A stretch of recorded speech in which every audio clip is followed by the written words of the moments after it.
Now at 10, dangerous dogs leaving neighbors on edge. I think something should be done. The attack in the past, but the pain still fresh. Only First Alert 4 getting answers on what could be done. Helping the homeless by offering new opportunity. Unhoused residents will be able to just beautify our area. I'm Alexis Zotos, digging into how the program will work to build up St. Louis. They've called it cash for trash or cash for work. Extreme temperatures creating dangers across the country. Extreme heat is the most dangerous weather phenomenon we have. We're tracking the conditions some communities are just not prepared to handle. Live, First Alert 4 starts now. My wife and I, we don't walk much around here anymore. Anxiety lingers in a quiet Baldwin neighborhood after a dog attack. It happened months ago, but those animals are still there and it's leaving neighbors on edge.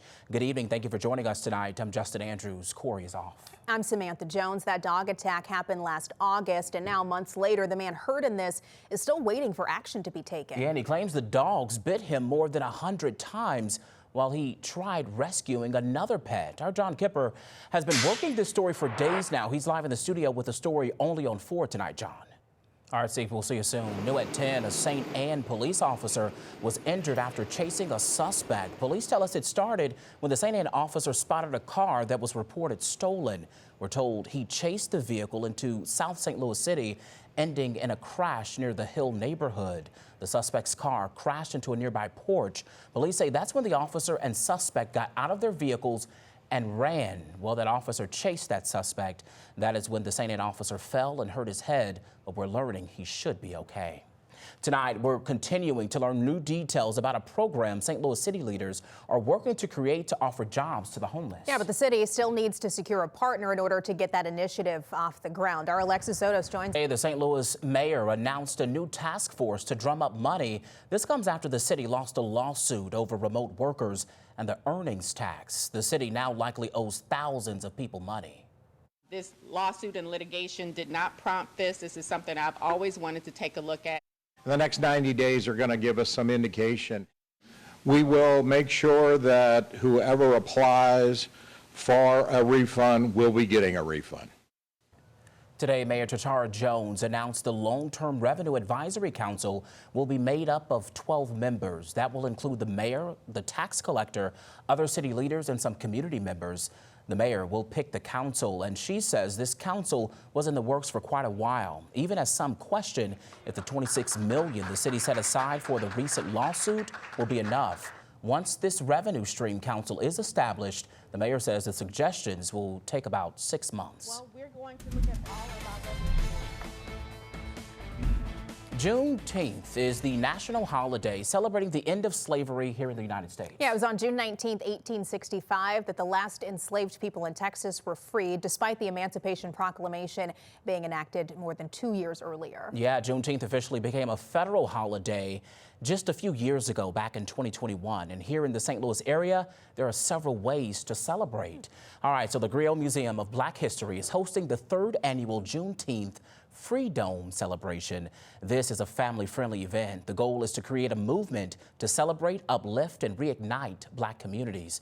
This is happening on Wednesday from 1 p.m. to 7 p.m. at the Griot, which is on St. Louis Avenue.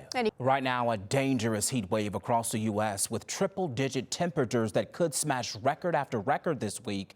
And nationwide, this extreme heat is something many communities are just not ready to handle. We are in the path of extreme heat, bringing along potential health risks in the forthcoming days. Summer officially arrives in the northern hemisphere this week with a heat wave not seen in decades. From the Midwest and Great Lakes to the Northeast, more than 260 million Americans, roughly 82% of the U.S. population, could see temperatures above 90 degrees. Nearly 200 daily high-temperature records could be tied or broken in major cities, including Boston, Washington, D.C., Chicago, St. Louis, Detroit, Philadelphia, Pittsburgh, and New York City. And little relief is expected, even at night, with low temperatures not dropping below the middle 70s. Extreme heat is the most dangerous weather phenomenon we have in New York City.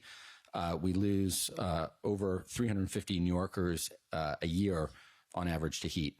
Caribou, Maine, which prides itself as the most northeastern city in the U.S., could hit their hottest temperature ever Wednesday with a forecast of 99 degrees. That's 3 degrees higher than their all-time hottest temperature on record. Boston is forecast to be near 100 degrees Thursday, which could be their earliest 100-degree day in 99 years.